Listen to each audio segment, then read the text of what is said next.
probably my favorite gospel, my favorite scripture reading in the whole of the scriptures. We just heard about this beautiful encounter between Jesus and Simon Peter. Take it back a little bit. They've been out fishing, and when Simon Peter says to these other disciples, "I'm going fishing," and they say, "Oh, we will also come along with you." He's not saying, "Hey, let's go and have a fishing trip. Let's go on vacation or have a weekend with the boys." No, remember, these were fishermen. This was their livelihood.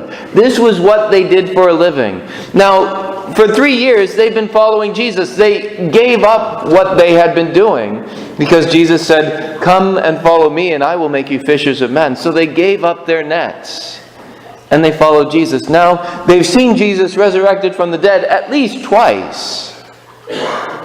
But they're not with him all the time, and so they say, "Well, that was a good thing we did. Let's go back to our old way of life."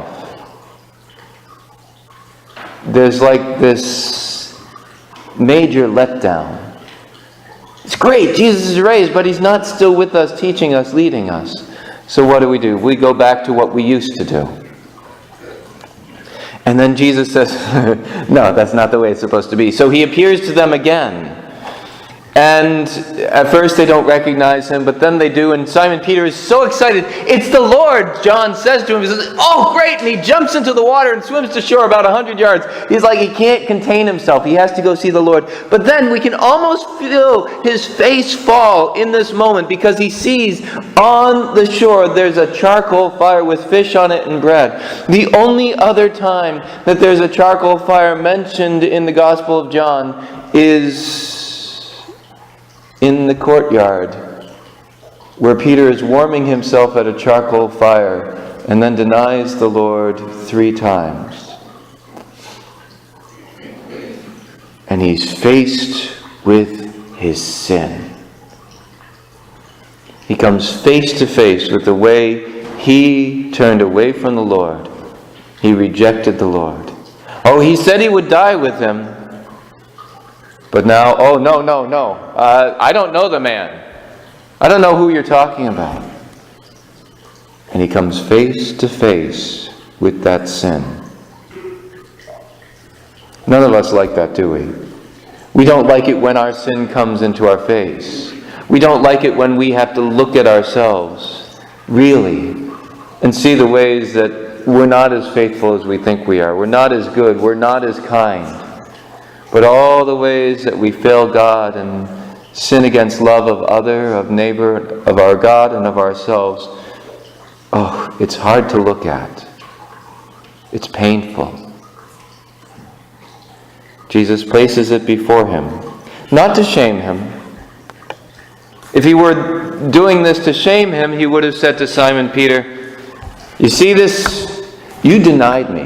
What are you going to do about that?" But what's the first thing Jesus says to Simon Peter after breakfast?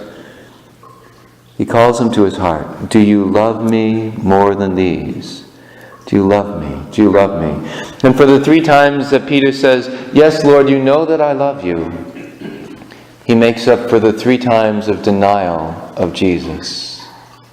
And then Jesus says, "Okay, I reestablish you as Pope. You're going to go where you don't necessarily want to go, but that's okay. I'll lead you there." When we're faced with the reality of our sin, when we come face to face as if in a mirror to see ourselves, we could fall into despair, or we could hear the voice of Jesus saying, "Do you love me more than these?" This word of Jesus strikes me to the heart more than any other examination of conscience. Do you love me more than these? For love is what gives us the strength to overcome our sin. Not just, I'm going to be good. Not just, I'm going to white knuckle it through it. But love. Do you love me more than these other things?